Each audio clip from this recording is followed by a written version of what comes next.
You know, I meant to put this video out a lot sooner, but I got a bit distracted. Why did I pay for this? I hate this. I'm 40 years old. I'm too old for this crap. Stressful, annoying, irritating. Whoa, see what I mean? Smack him with a shovel. God damn. Like I'm like, all right, here he is. I'm gonna hit him with a shovel. He's gone. It's not supposed to be this hard. It's just not. There'll be people who can play this game who can do this boss with their eyes closed. Look at him, one more hit and I'm dead. Right, there he goes. I've not even touched him. I've literally not even touched him. Oh, there you go. One hit, I can die happy. Stand still. Stand still for 1 second, mate. I'm trying. I'm really trying. Come here. Come on, I'm going to hit you with the thing. I'm going to hit you with a shovel. Nope. One more go. Why do we play video games? Why do I play video games? I don't even like them. If I turn this game off now without beating this boss, I'll never turn it on again. Never. I know I won't because I don't want to play this stage again. It was so irritating. I wish you could just cheat. I wish you could just press a button and just watch him drop dead. God, I hate this game. I like it. It's a great... Come on, knobhead. What are you supposed to do? I need a moment when he's not throwing potions, when there's something not crawling along the floor next to me. Oh my God. I just got it. I literally just got it. Right, come here, you absolute asshole. I literally just got it. I've got what you're supposed to do. You're supposed to crack them potions back in his face, aren't you? Right, this is easier said than done.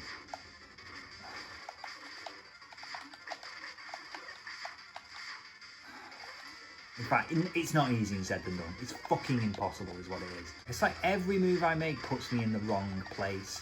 But there's so many locations on screen that are the wrong place. And he never... Just stand still for a second, mate. You scumbag.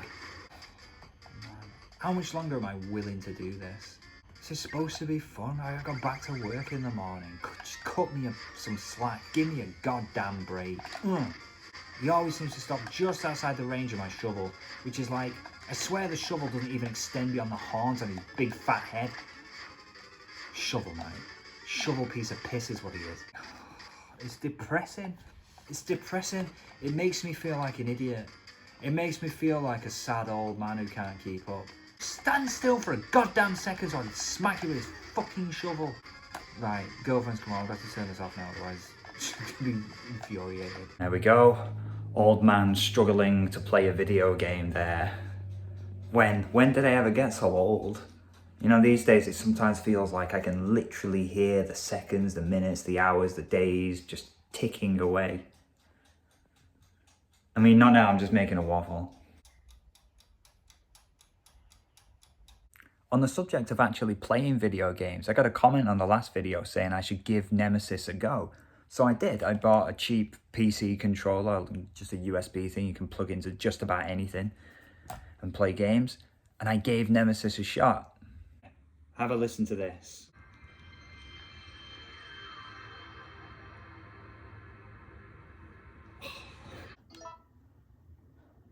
Yeah, easy mode. It's been bound tight with rope and won't open. The rope seems to be soaked with oil. Yeah! Yeah, that's right. Use the lighter. Use the lighter. Just open the... Use the lighter! God, it's genuinely tense. Right. Use the lighter. The rope won't open. The rope is soaked with oil. Use the goddamn lighter. Use it. You can't use the lighter without oil. We're talking about the rope soaked with oil. What? Oh, it's an empty lighter. God damn it. Why have I not explored?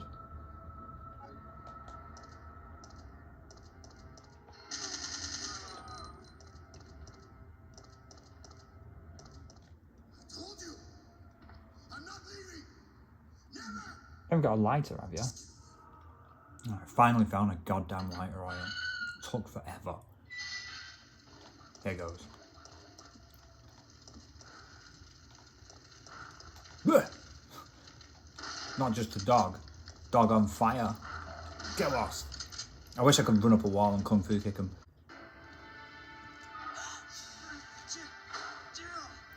That's this guy again.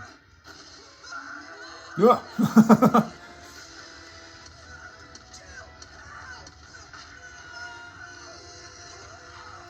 This is bad. Oh.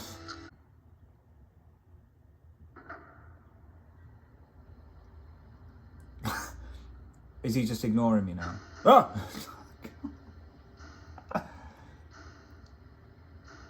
It's quite effective for a PS1 game, isn't it?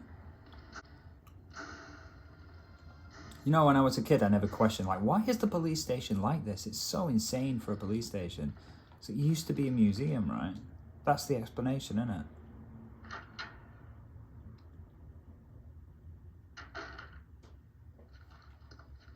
Hello. I'm gonna blow his head off. Yes, I can. I feel like I'm just like a psychopath or something. When I play games, I shouldn't find that amusing or entertaining, but I do. Someone has made quite a mess in here. Yeah, that was me.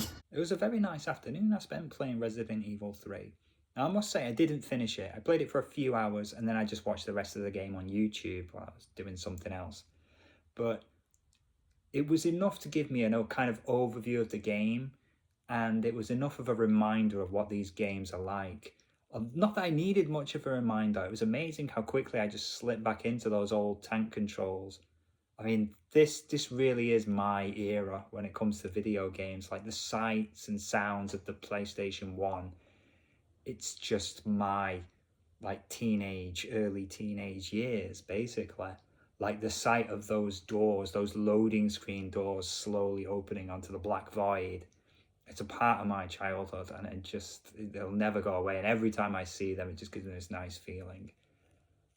As for playing the game itself, Nemesis to me, it kind of feels more like, it feels essentially like a more combat heavy version of Resident Evil 2, which is no bad thing.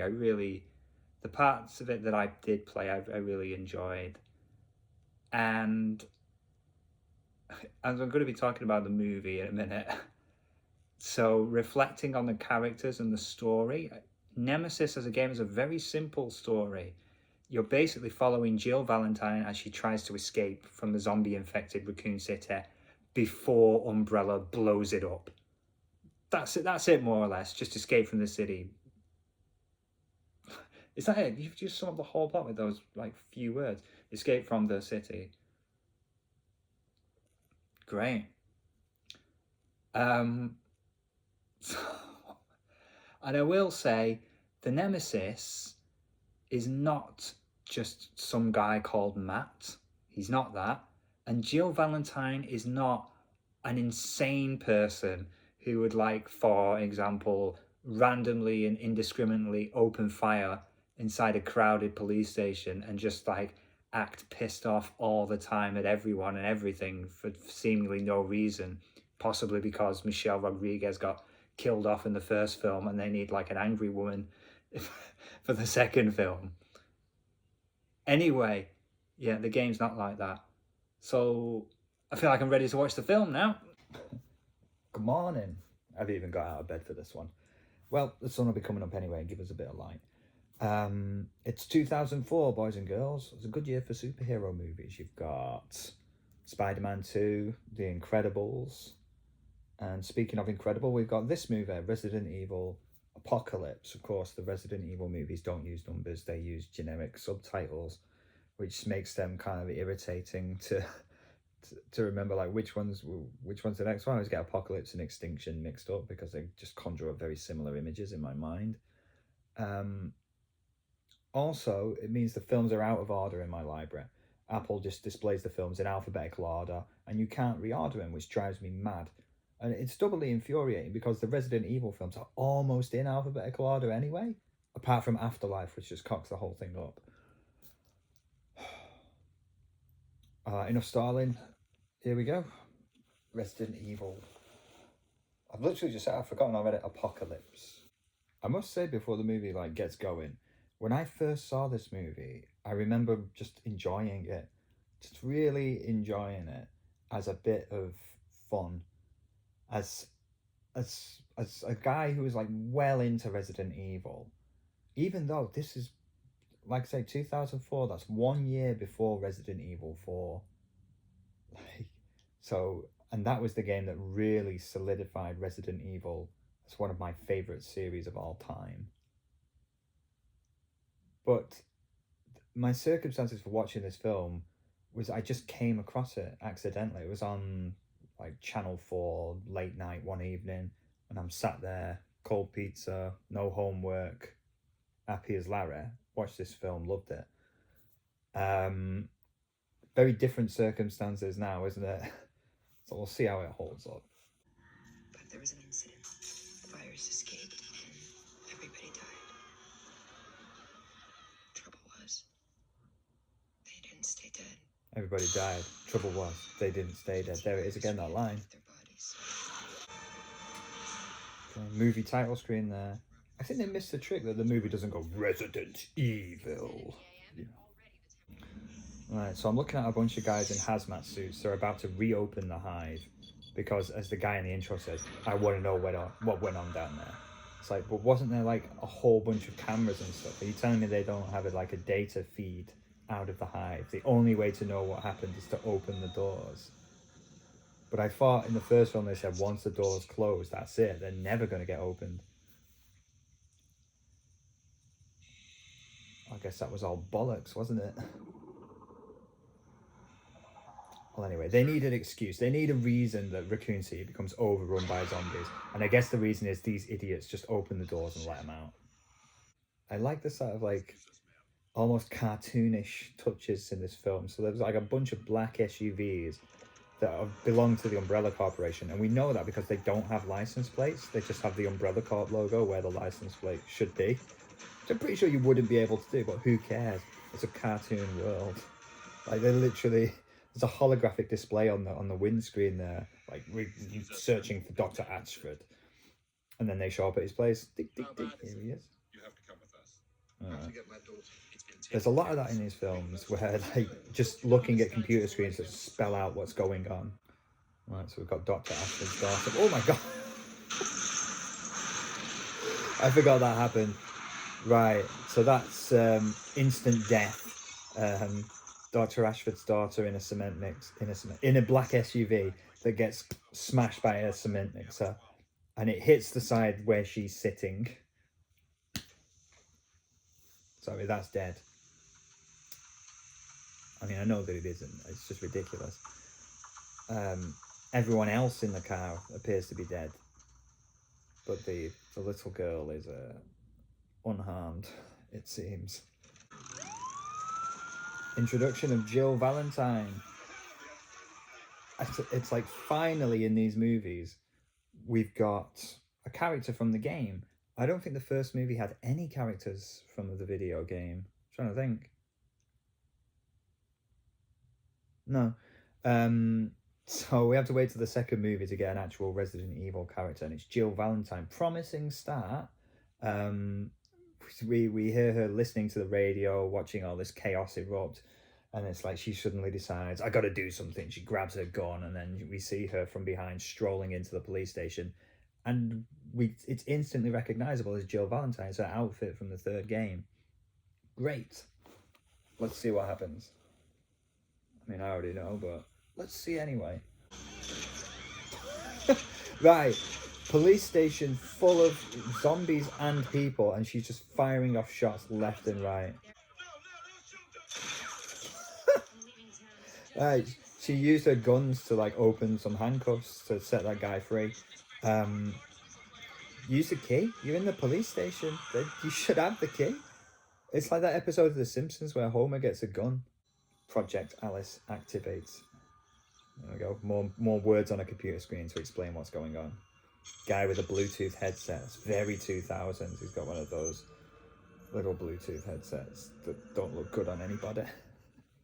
It's like, what's shorthand for this character is a dickhead? Little Bluetooth headset. Alright. We're back to the ending of the first film. Right.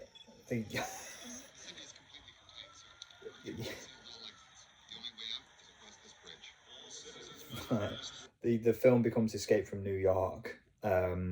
we see a little computer simulation of a wall being built around Raccoon City.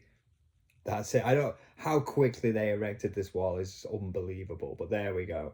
Now I'm looking at two guys with Bluetooth headsets, two dickheads, explaining how the film is Escape from New York now.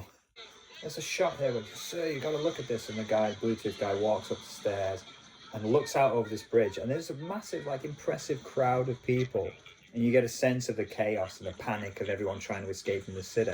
I'm like, this is like a real movie now with locations and people. It's just refreshing to see. I feel like a lot of movies don't have people and locations these days. It's weird. I feel like everything's shot inside the volume with like 5 actors standing, you know, who weren't even in there on the same day. Oh, more frantic keypad action as the woman tries to unlock a door here. It's a lady being crowded by loads of zombies. It seems like she's very easily able to... Oh, she got bit. But she was quite easily able to just go, just get off, get off, get off. Enter another one of our main characters from this film, an umbrella soldier called Oliveira. Now, there is a guy who's slightly analogous, I feel like, to this guy in the game. I think he's called Carlos. I don't understand why they didn't just call this guy Carlos. Oh, I guess they wanted an original character, Oliveira. And here's his badass introduction. Nice. He leaps from the helicopter, pulls out 2 guns from behind his back, and as he's in free fall, he's like shooting zombies with immaculate aim, rescues this girl. Nice one, Oliveira. Does a Mission Impossible, stops like just like a foot away from the ground. First zombie kung fu kick. I always say these films are just inexplicably doing kung fu on zombies. Dark. The lady commits suicide because she's been bitten. Oliveira and his crew didn't really accomplish anything in that scene, but they did establish how badass Oliveira is. And that's what really matters. Even the giant gate that like locks everyone inside the city has a huge Umbrella Corp logo on it, just so you know Umbrella made the game. I don't know why they make it like that, but again, it's a cartoon world. Right, scenes of zombies just filling the streets now. And it's in this kind of stuttering, it's not quite slow motion, but it's not fluid either. It's like films of the early 2000s use this effect a fair bit. I can't think of another one now, but it's like they're sort of jerking around. I don't know why they use that effect. It just looks pretty bad. What I will say is, having played the game now, what I'm looking at in the movie is very much like the CG intro to Resident Evil Nemesis, the game. Even, you know, the guy throwing the grenade and stuff. So they're at least taking visual cues from Nemesis. It blows my mind why this film isn't called Resident Evil Nemesis. Were they just trying to avoid confusing people or what? I mean... You're too important to Umbrella to be put at risk. I'm not leaving without my daughter. Stakes established for this movie. Okay, so we have Dr. Ashford, who's been ordered to leave but refuses to go because his daughter's stuck in the city, the girl who miraculously survived the unsurvivable car crash, and he's using his magic laptop now to try and find her. Access revoked, the screen says. You can't get in. Well, lucky for me, I've got a magic laptop that can get me access. Access denied. It's not working. I hope there's more useful words on the screen so I can understand what's going on. Hack search, scanning, access granted. Now we're talking. Open personal locator, Ashford Angela. Searching for Angela Ashford. It's just great, just spell out what's happening on the screen. CCTV mode. I love it. It's like, I don't have to have a thought in my head, and I can just follow what's going on just by reading what's happening on the screen. It's good, isn't it? Searching, personal locator active. Found. There we go. It's just so easy. Cut to Alice meandering around with her shotgun. Found some sort of guns and tank top shop where she can like equip herself and then get an outfit change. Right, so we've got Jill, one of her like cop buddies, and I think the weather reporter from earlier. I'm not exactly sure why the weather reporter joined these two. It doesn't matter, does it? We just need a collection of characters to encounter events in this movie. So let's go.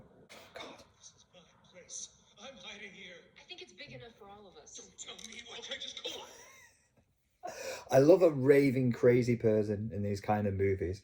So they've wandered into the church, and then a guy who looks quite a bit like Alan Tudyk pulls a gun out. He's like, "Get out! This is my church." And it's like, it's a church, mate. It's massive. We can all hide in here. And he's like, "No." Do you know what it is? I've just realised what it reminds me of.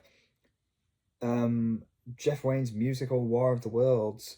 The priest who goes crazy. It's that character archetype, isn't it? Basically, like every one of these movies has to have that guy in there, the guy who's gone nuts and he's hiding out somewhere, and like, I guess it's like a combination of the priest and the artilleryman. What's that you got there? My Jill's character in this, I really do think they've just written her as angry. What's her motivation? Angry, you know. And I really believe it's because they killed off Michelle Rodriguez in the first film, and they're like, but we really like the angry character. Let's just introduce Jill Valentine and have her be the angry character. So the reporter's trying to make a documentary about what's happening. You know, maybe she's thinking of her career after she gets out of this. Or maybe she just wants to tell the world. It doesn't matter. But she's got a little handheld 2000s camcorder. She's pointing it at Jill. Just asking her a question of like, what do you think happened here? And Jill's just like really like defiantly smoking a cigarette. Like she does this move with a lighter, like really like, I'm so pissed off I'm smoking a cigarette. Like, I'm really not listening. I'm aggressively not listening to you. Like, and that's not Jill Valentine. That's not her character.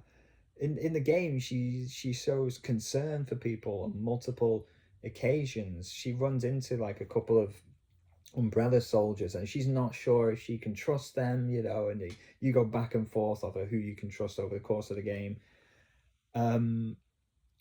But she generally is trying to help people and just trying to escape the city, and if she can help anyone along the way, then she'll do it. She's not this like pissed off aggressive loner. Weird. It's a weird choice on behalf of the film. Another thing about these Resident Evil films is they have like side quests inside them. So like in the first film, it was Alice wandering off and then just fighting a bunch of dogs for no reason before joining the rest of the crew. Side quest complete. Here we have Jill Valentine going off on a side quest, which is to encounter a mad priest, which has no impact on the plot whatsoever. I don't think. It's just a little side quest for Jill to do by herself before she rejoins the rest of the characters and the movie continues. I don't know how else to put it. Like, she literally just splits off from everybody else, wanders into this room, and there's like a priest who's gone mad and is looking after his sister, who's clearly a zombie, like, but he can't accept that. And here we go, here he is. out of my way. Oh no, there you go. She is trying to help, which in an angry way. Get out of my way, I'm gonna help you. I'll tell you one thing about the sequel. The first movie, it was like half an hour or so before we even saw our first zombie. But like this movie, it's hit the ground running. We're what, less than 25 minutes in, and already we've set up the whole premise for the film. Like, we've got the whole entire city on lockdown, surrounded by a huge wall, handful of survivors who are trying to get out. We've got a doctor who's got their daughter inside the city, and they're trying to recruit help so that they can get their daughter out of the city. And we've seen hordes of zombies. We've introduced the character of Oliveira, seen his badass action, like, so we know the kind of guy he is. And now we've got Lickers coming into the film. I mean, they still look like terrible early 2000s CG, but it doesn't matter. They look a little bit better than the first film's Licker. All this in less than 25 minutes. Breezy. Alan Tudyk's running off by himself. It's not a smart move. We've got like a kind of Predator vision, I assume. You know, like the screen turns all red, and I presume that's what the Lickers see. I don't know. Lickers don't really have eyes, do they? They've got an exposed brain on the front of their head. Like, as Alan Tudyk, he's not Alan Tudyk. As Alan Tudyk's like turning around, looking around the shows, you just see a big CG tongue wrap around his neck like that he doesn't notice. But like, if the camera would have pulled out, the liquor must have been stood right next to him, like. Ugh. I think this is a nice location. I like the church. Churches are kind of inherently a little bit cold and creepy anyway, aren't they? Especially at night time. And you've just got this, just a few candles burning here and there. It's nice, atmospheric. I mean, it doesn't take much to please me. I'm just looking at a church at night. And nice. And it's good to see, like, Resident Evil characters doing something in these films. So we've got Jill creeping around this church, firing off shots of liquors. Okay, it's a Resident Evil film. Uh-oh, everybody's out of ammo. They're surrounded. All hope is lost. But then... here comes Alice, riding a motorcycle through the stained glass window. Presumably she jumped off the, you know, the motorcycle ramp that the churches keep outside their windows.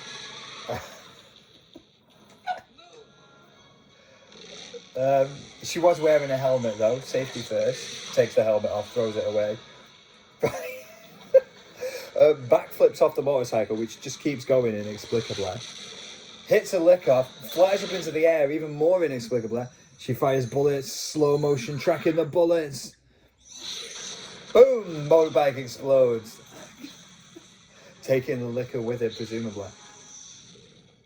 What an entrance. I mean, if she hadn't already entered the film earlier, it's still a good entrance. 2 more liquors, she pulls out a pair of machine guns. Liquor gets crushed by a big cross. 1 more to go.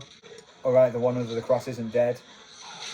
Shotgun, point blank, boom, blows its head off. Amazing. Sorry, we missed that. So, I mean, literally, we had Jill Valentine right there. She's got a weapon. Is she responsible for taking out any of those liquors or doing anything in the action scene? No.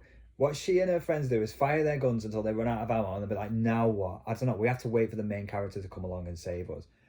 In comes Alice, takes out all 3. There we go. Here's your hero. It's Alice. And don't you forget it. And what does Jill say when she meets Alice for the first time? Who the fuck are you? There you go. That's a Michelle Rodriguez line, isn't it? That's what Michelle Rodriguez from the first film would say. In fact, she probably even did say that. Why, it doesn't matter. Now we're cutting to LJ, who's the guy.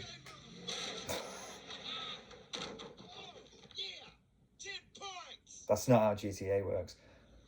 Right, LJ's the guy who Jill rescued by shooting his handcuffs open in the police station. Unfortunately, he's a bit of a dumbass. He just got distracted by a topless zombie. Unappealing. And he's crashed his car. More click click, no more bullets, you know, shooting at zombies. What do you do when there's no more bullets? You throw a knife. There's something very like Hot Shots about that, about, you know, like throwing a knife and the camera whip pans and the knife's just sticking out of someone's head and they fall down dead. I don't know why, it just strikes me as a sort of parody movie thing to do. I guess it had to have its origins in action movies before it works its way into parody movies, but there's just something very Hot Shots about it, about seeing the guy with the knife sticking out of his head.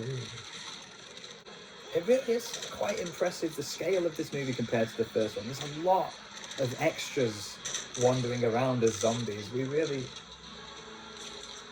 get a sense for the fact that this whole city is overrun. Like, most of the people in this city are zombies now, and there's just a handful of survivors who have basically got no chance trying to get out. Back to Ashford's magic laptop, CCTV mode, it says there, because he's looking through a CCTV camera, just so we understand. Oh, this is nice. Camera zooms in on a police riot helmet on the ground, the reflection of a zombie. That's straight out of the game there. Back to Alice and pals, and they're walking through a graveyard. I remember being at university and someone discussing the film and saying, like, oh, it's so cliche. They even go through a graveyard and zombies pop out of the ground. And a mate of mine said, well, they've just come out of a church. Where do you expect them to be? McDonald's? That, it always stuck with me, that little comment he just made. Brilliant. Alice makes a good point there, doesn't she? Or at least reminds us of an interesting point. The zombies are bioweapons. I often forget that. This is why the zombies exist. The Umbrella Corp made the zombies on purpose because they think they can use zombies as a weapon. But it's a bit of a bad weapon, isn't it? Because it basically endangers the entire world, as we'll see in the next movie. It's like if you use this weapon, it's over for everybody. It's kind of analogous to real life, isn't it? It makes you think. Let's get back to Kung Fu zombies in the graveyard. Jill's cop friend has been bitten. It's this conversation we have in every zombie movie where someone's been bitten but they haven't turned yet. And I'll take care of it myself. Oh, I've got toothpaste on my top.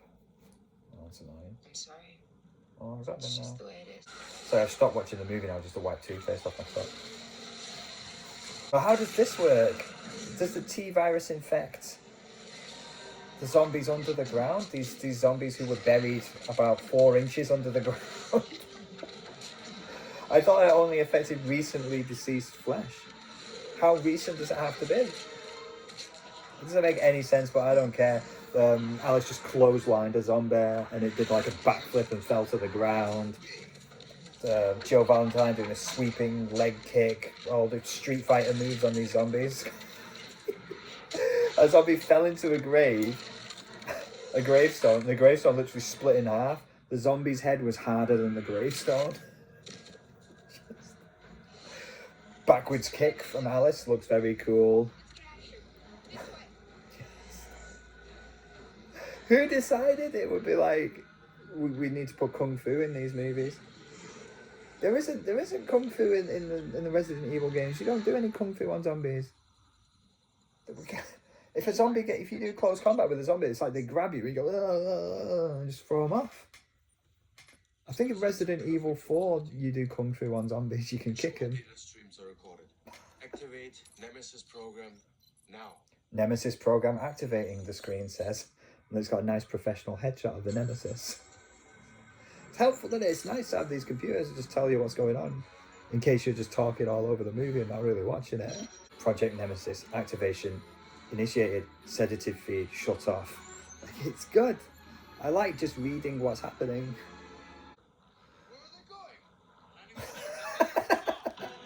Where are they going? 2 guys waving their arms and shouting at a helicopter, but they're standing in a dark alleyway, but they're holding a flare. But there's no way. If you're sat next to someone inside a helicopter shouting at them, they're not going to hear you. So, have you noticed the music in this is more like a traditional movie score? It's not like sort of like the new metal, whatever the first movie was. This one's more like, it sounds like a movie. The guy Oliveira's got hanging off his shoulder looks like a zombie already. He looks like he's going to die any second. So they found some empty weapons cases dropped off by the helicopter. The Nemesis has took him, and then Oliveira got bit by one of his mates. Not looking good for him, is it? Alright, another zombie movie trope. We've got a sniper on the roof, having fun, picking off zombies. LJ proudly showing off he's got a pair of golden guns. Why has he got 2 gold guns? Where did he get them from? Doesn't matter. Here comes the Nemesis. So I mentioned earlier the Lickers, this early 2000s CG doesn't look good. One thing I really like about this film is that the Nemesis is just a big guy in a suit. And it looks, I really like the look of it. It looks like the Nemesis. The problem is he can't move very much. We're going to see that like when we get to the film's finale. And it's inexplicably a kung fu fight between the Nemesis and Alice. He can barely move in this thing, but it still looks great. I mean, if you're a fan of Resident Evil, he's got the look, he's got the rocket launcher. It's just nice to see him on the screen. New directive, kill STARS members, flashes on the screen. It's great. Even the gun has got a little readout on it that tells you how many bullets the gun's got there, just so you know. Everything you need to know, you can just read off the screen. Armed civilian, threat minimal. Drops the guns, non-combatant, threat 0. Off he goes. Do you notice when the Nemesis lowered it down, it made like a RoboCop noise and like. That's something that doesn't happen in the game. Those are some pretty slick moves back there. I'm good, but I'm not that good. You should be thankful for that. What do you mean? There you go. That's Jill Valentine there. I'm good, but I'm not that good. Alice, you're the best. You're the best character, Alice. We should keep moving. Before the sound attracts anything, she says loudly. Keep moving. Hello? God, I've changed my mind. I'm going to pick up the phone. Who is this? I can get you out of the city. There's smoking in this film. Dr. Ashford is having a cigarette. Jill's having a cigarette. I wonder if Jill has any oil in her cigarette lighter to light that cigarette. Precision tactical nuclear device. What yield? 5 kilos.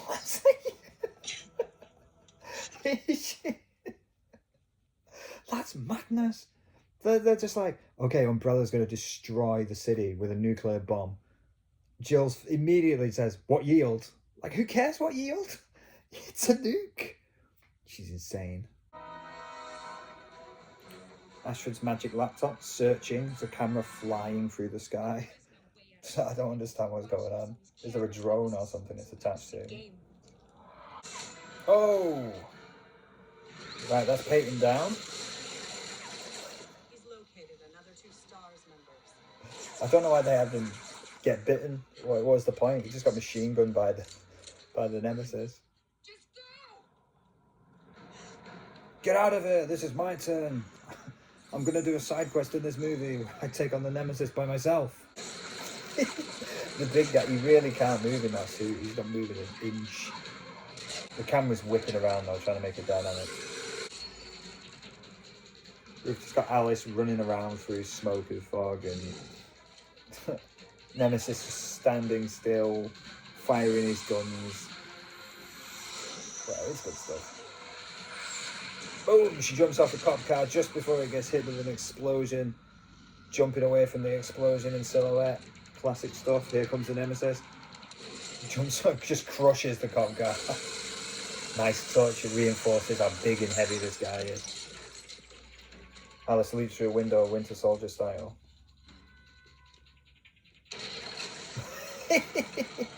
Here comes the Nemesis crashing through the wall, just like Daniel Craig in Casino Royale. Yeah, right. I often get Daniel Craig and Daniel Radcliffe mixed up in my head, even though that's ridiculous. Yeah, that was easily the best action scene in the film so far. Just Alice running away from the Nemesis. She had to slide down like, I don't know, like a garbage chute or a construction chute or something. She broke her finger on the way down. She's going to fix it now, I think. Yeah, there we go. Oh, look at that. Finger's well out of place, even though in the previous shot, when she was like covering her head, all of her fingers were very clearly fine. It's a minor content. It doesn't matter. Jill Valentine using one of her police officer skills to hotwire a car. Right. Here comes Peyton. There we go. That's why he was bit, because he comes back as a zombie after he was shot. So I guess that was like what Alice said coming true. Won't stop bleeding. There wasn't much point to it, but like Alice warned him in the graveyard, kill him now or he's just going to turn into a zombie and then it'll be more difficult later. And that's exactly what happened. It was slightly more difficult. We're assets, Nikolai. Expendable assets. And we've just been expended. Do you like that as a cool dude like line? Expendable assets, and then like a camera comes in on his face. And we've just been expended. The guy's looking at him like, is expended a word or not? That's the expression on his face. He's trying to understand. You can call me LJ on the count of the informal situation. I don't know how I feel about LJ. Like, sometimes he really does lighten the mood, and other times, I don't know. Uh-oh. The Raccoon Police Department K9 unit, and they've got more of those cages that have been chewed through by the dogs. So, don't worry. If you thought we'd go a film without seeing any dogs, don't worry. Right, so Forget it. Jill, Alice, LJ, and the weather girl have arrived at the school where they're trying to find Ashford's daughter. Take the second. I'll take the basement. Yeah, let's split up. Great I've never idea. shot a gun before. There's nothing to it. Try to hit him in the head. She's like, the reporter's like, I've never shot a gun before. She's like, I don't care. There's nothing to it. Just try to hit him in the head. Right, I'm going now. And if you die, sucks to be you. So like, what is that? Right, so the camera's cut to what must be the science room inside the school, and it's panning across all these glass jars and stuff. And we hear like a bubbling sound in the background. Blah, blah, blah, blah, blah, blah. I'm like, why is that? What? You know, I know it's just a sound you hear inside like mad science labs, but why is it happening now? Just weird. So did you get the call as well? What? You're here for the girl? Oh, yeah, the girl. I think wait, Elton's like, oh yeah, the girl. I forgot what this movie was all about. Reporter's walking around. She's got the camera in one hand, the gun in the other. Like, is it? It's like she's like, I'm not going to stop this story for any reason. Even now, she's two-handing the gun, but she's still got the camera hanging off her wrist, just in case something scoop-worthy happens. There's a girl sitting on the floor, which might be Angela from behind, but no, it's a zombie kid. And actually, turns out there's 100 zombie kids in this room. You just didn't notice until now. And then they all eat her.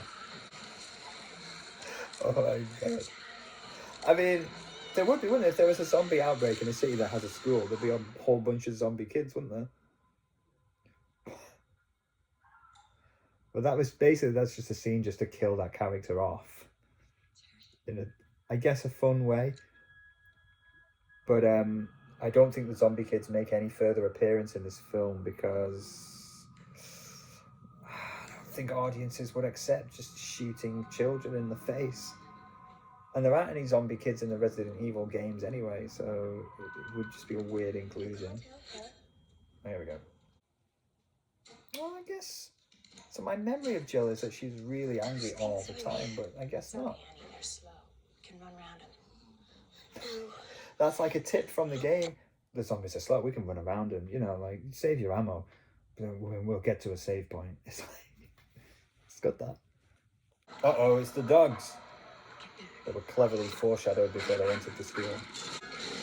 And this is another case, remember what I was saying before, it's like, action scenes starting up.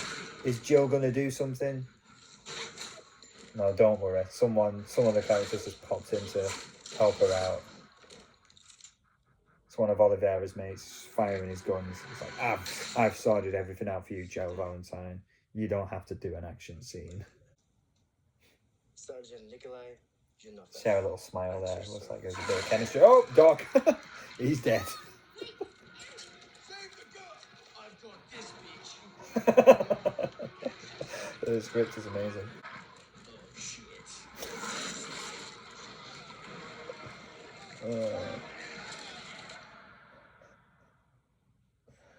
Right. Now the film turns into Jurassic Park. This is the scene in Jurassic Park where the two kids are hiding in the kitchen and the velociraptors are creeping around. Except instead of two kids, it's one kid and Jill Valentine and some zombie dogs. Uh-oh, zombie dinner lady. What's she gonna do? She can't fire the gun, it'd be too loud. Breaks the zombie's neck. Would that even work? Doesn't matter. Jill Valentine takes out a zombie dog with a frying pan. It's good. I'm glad she does get to do something. Chucks the lit match casually over her shoulder to blow up the gas. Match goes out before it hits the gas. What's she gonna do? Here comes Alice with one of her cigarettes. One of her cool character cigarettes. There we go, that does it. Jill, you're lucky Alice was here to save the day. So like, I'm like, everyone's smoking in this film, but then it's that setup, so it's not weird that like Alice happens to be smoking a cigarette and it comes in handy. It's like, well, of course she was, because everyone's having a cigarette anyway. Like, were they foreshadowing that? And I just didn't pick up on it. I don't know. I can't remember how it goes in the game lore, but in the movie universe, Ashford invents the virus to try and help his daughter. And then the Umbrella Corp just take it off his hands because they're like, actually, this virus isn't good for helping sick people. It's good for making zombies, which are great as weapons, apparently. Should have told me you got bit, motherfucker. I'm hanging with you and shit. So I can't decide if I like him or not. So Bluetooth dickhead guy has shut down Ashford's little game where he's trying to get his daughter out of the city. I guess he really believes like that you can't let anyone out of that city because it's too dangerous. Jill hands Alice a camcorder so she can record the intro to the film. Here we go. The Umbrella Corporation, the largest and most powerful commercial entity in the world. What a pointless addition to this movie. I don't need an explanation for why there's a recap at the start of the film, but here it is. It really is breezy. We're already heading into the finale. Pair of curved high-rise buildings, which a little bit remind me of the BBC headquarters. They don't look exactly like it, but it's just got that kind of feeling. If the BBC were American, they'd have a building like that. I've realised, again, it's like why we've hit the finale so early that I'm like, this is too early for the finale. It's because once the movie ends, or once the movie should end, it just kind of keeps going for quite a long time. Got Umbrella Sniper on the roof. His scope says lock on screen, so you know. But Alice at some point got to the roof for some reason. I guess just so she could take out the sniper, because now she's going down to the floor in the most badass way possible, which is to abseil, like running forward down the side of the building with techno music. Now it's a Resident Evil movie. Absolute nonsense. A bunch of guys wearing motorcycle helmets, got no idea she's coming. She's running down the side of the building with this look on her face like she's really going to beat the shit out of these guys. And she does. She does a Power Rangers Kung Fu action scene, complete with Power Rangers sound effects, on these guys wearing motorcycle helmets, so they properly look like faceless henchmen. Like flinging whips around, and spinning people around. Oh, you see that? I mean, you didn't, because I'm not showing you anything, but she threw a knife backwards without even looking and hit a guy and killed him. That's cool. She's fighting with a stick. The other guy pulls out a stick and they're fighting.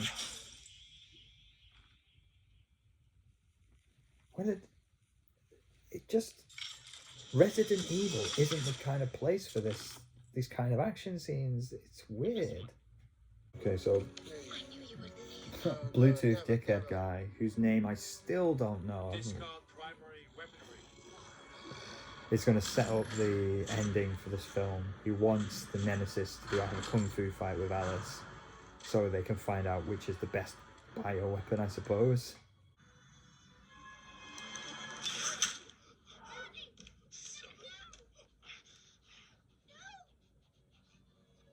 He was a valuable asset to the corporation. I don't even care about these people. Oh, I shot the wrong guy first. Why did I just shoot one of the guys I didn't care about? Well, you can't shoot the main characters, can you not? This is like, is it right? It did. Oh God, I can't even begin to explain why this is all so wrong. But like in the game, the Nemesis, the Nemesis is like haunting the player all through the game. Haunting the main character, who, by the way, as a reminder, is Jill Valentine. And like as the game goes on, the Nemesis goes through a bit of a transformation, so that by the end of the game, he's even more of a giant monster with weird wiggling tentacles and stuff. You know, he's even more of this monstrous threat than he was at the start of it. You do not at any point kung fu fight the Nemesis. It just doesn't happen. But here we are. This is how the film has chosen to handle it, with Alice and the Nemesis having a fist fight. Here we go. So he did this. He can barely move. Like he's like making swipes like this. Oh! And the camera is flipping about and going crazy, really trying to make this fight look dynamic. but like he can walk slow and not much else. Like he can raise his fists like this. It's no, you can spin the camera as much as you want, mate. It's still just doing this. But I still think he looks good. I still like that it's just a big guy in a suit. It's close to being a good movie. And I enjoy aspects of this film that are, whether they're intentional or not. Or camera lingers on there. The Nemesis grabs like an iron gird or like snaps it off a building and it leaves behind a big spike. The camera lingers on it just so you like, Spike goes on way longer than I remember. It's not a good fight, simply not. Alice does a few spinning kicks, forces the Nemesis back onto a spike. I don't believe that, and there's a few flashbacks to Matt from the first film, just so you remember who he is. You're like, oh yeah, it's this guy. I don't think that would kill the Nemesis. This is dead. There's still 23 minutes of this film to go. It's like, this is it. This is the end of the film. So what are these 20 minutes? Some of it's going to be the credits, obviously, but what? Let's find out. Finish him. Wrong game, mate. Finish him. I know you said finish him. It's ridiculous. That's a Mortal Kombat line. Put him out of his misery. And come with me. I'm not coming with you. You wear a Bluetooth headset. It didn't kill the Nemesis. He's breaking free of his spike. Alice is choosing to casually ignore the Nemesis strolling around behind her. Oliveira remembers that he's got a knife so that he can free himself. He's like, I just wanted to wait until the fight was over so I could... Nemesis picks up his machine gun, but wait. The camera's zooming in on his eye. He's remembering something.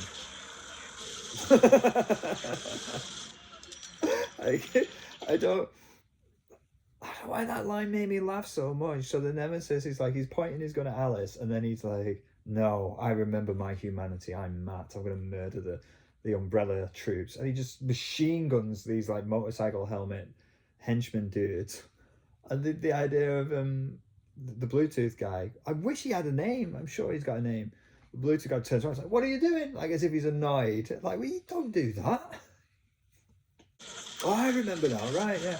So a few minutes of the end of this movie now is that Alice has to recreate the opening from Code Veronica for no reason, just to have like, it's like the director just saw that intro and was like, yeah, that's cool, that's badass, I'm going to put that in my movie. But it's not going to be Claire Redfield doing it, it's going to be my character, Alice. They were trying to find helicopters. Turns out there's loads of helicopters in this city. She's lousy with helicopters. Okay, she's running past the windows, like glass being smashing everywhere. Sparks are setting off like fireworks, lighting up the screen. God, it looks so cool. Diving through a window, head first, would shred you to pieces, doesn't matter. More motorcycle helmet goons with umbrella patches on their shoulders. Alice does the impossible. Code Veronica, she puts her hands up, drops the gun drops to the floor. After about 7 seconds, she drops and catches the gun before it hits the floor. I mean, literally impossible. I remember trying to do that as a kid. I'm probably 20 years old. Like, I grabbed a toy gun. I was like, was it a toy gun or was it just anything? Like, I just grabbed it. I dropped it and then tried to catch it. Tried to drop to the floor and catch it to see if it was even remotely possible.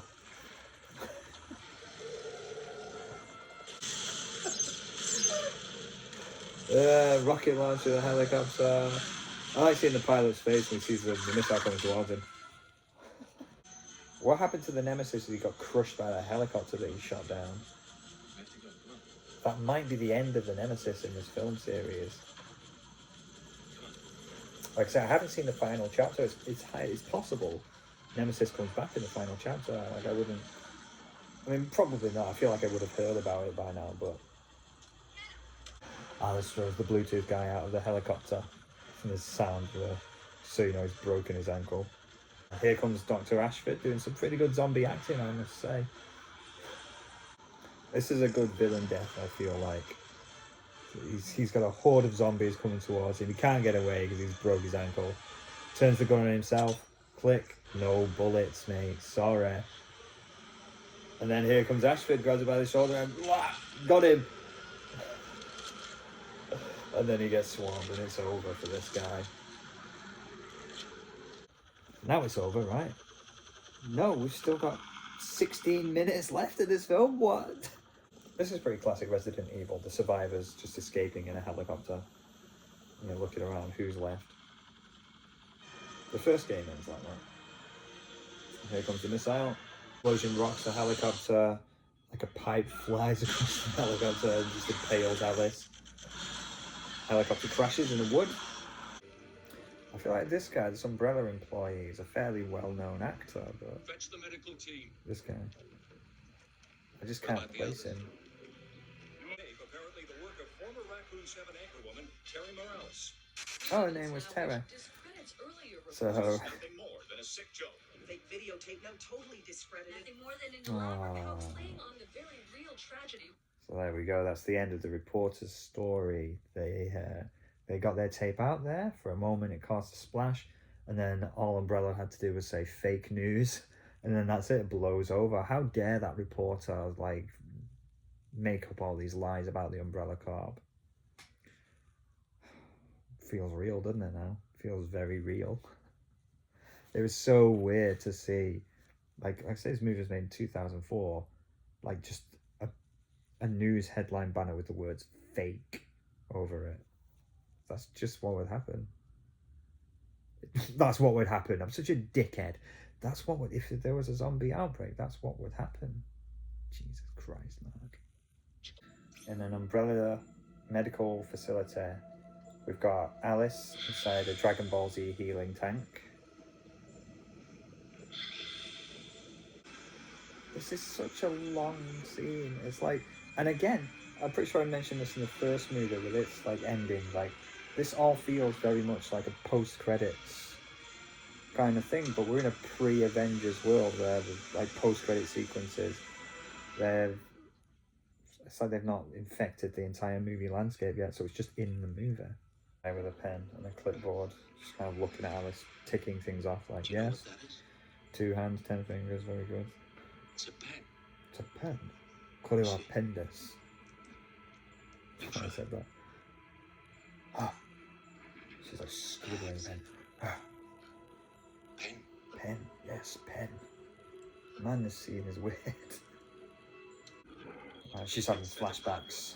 Chemical and electrolyte analysis. This movie loves a flashback. She's remembering a whole movie. Sir, advanced reflex testing is also a priority. Sir, I have to tell you something intelligent.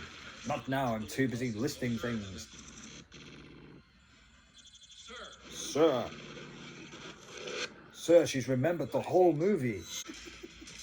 More, the movie's got time for more kung fu. It's unbelievable. I enjoyed Alice grabbing a scientist and just smashing him into a window. Alice gets tasered, but she's like, no. Even though she's covered in water. It's like, no. And she just grabs the taser and throws it back at the guy. I actually kind of like that. Cut to a guy in a security room watching 100 monitors. This is central. This is central. There's a lady wearing a towel just wandering around the facility. Right, all the monitors change to be a close-up of Alice, who then looks at the camera. The guy gets a nosebleed. Alice smiles menacingly into the camera. The nosebleeds get worse. The guy's bleeding out of his eyes. Like, there we go. So Alice did that somehow. She like psychically killed a man through a security camera. It's just madness. She walks to the entrance of the building. 100 guys with guns with laser pointers are pointing their guns at Alice. Guy steps out of the car. Thank you, gentlemen. It's Jill. I'll take over from here. On whose authority? Classified. Level 6 authorization. And Oliveira. Sorry, sir. Classified 006 authorization. Oh, sorry, sir. I'll just take your word on that. Alright, they put Alice in the car. And they're away. That was easy, eh? LJ's there too. Good, it's another one of those cars from the beginning of the movie with the Umbrella Corp license plate. Cut back inside the facility. This movie's still going.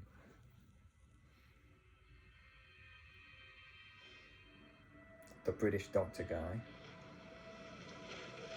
Even the parking barrier has an Umbrella Corp logo on it. It's insane. It's such a cartoon world.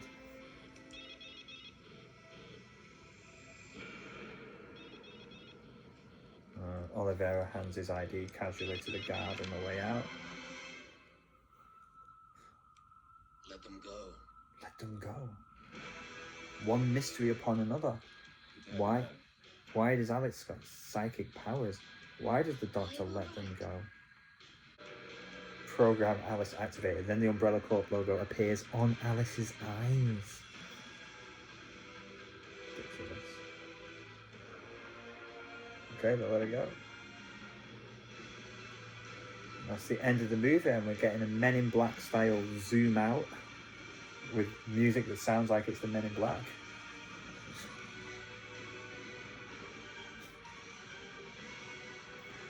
Satellite up in space. Yeah, with the Umbrella logo on it. Why wouldn't it?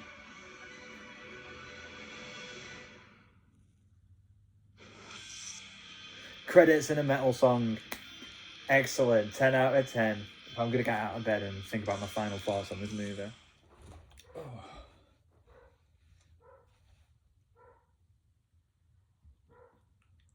Just give the dog a second. I think he's angry about the portrayal of the dogs in that movie. So there we have it. Resident Evil Apocalypse 2004. Same year we had Shrek 2. It's funny, isn't it, that now we're in 2026 and we're going to get another Resident Evil movie and a new Shrek movie as well. You know, a little bit of history repeated for you. So it's not exactly a cinematic masterpiece, is it? But I think it is my favourite in the Resident Evil film series. And it's a combination of things. I find it entertaining. I guess in some ways intentionally, in some ways unintentionally, the film entertains me. I like some of the line deliveries really make me laugh. Like I say, Jill Valentine saying, "What yield?" when she finds out there's going to be a nuclear bomb that's going to explode the city. But speaking of Jill, I think that she's not as pissed off all the time as I remember her being. I do remember her being a very much like Michelle Rodriguez in the first film, but she's not like that. She's quite mellow. I think she's a more mature, more mellow version of herself. I'm Jeff Bezos. I'm a lying bastard. And on the other side characters in the film, LJ, Oliveira, they just give everyone else someone to talk to, don't they? LJ's got a few wisecracks. Some of them hit, some of them don't. There's a bit of a weird moment where he crashes a zombie with a car and he's like, GTA, 10 points. It's weird to hear him reference another video game in a video game movie. And it doesn't make any sense. You don't get points for running people over in Grand Theft Auto. Points aren't really a part of most video games anymore, and if they are, they're like arcade style video games. You know, I'm playing Shovel Knight that I showed at the beginning of the game. That's a retro style game, and even that doesn't really have a point system. I don't think so. When you collect the gems, it's currency, right? It's not points. You're collecting currency to spend.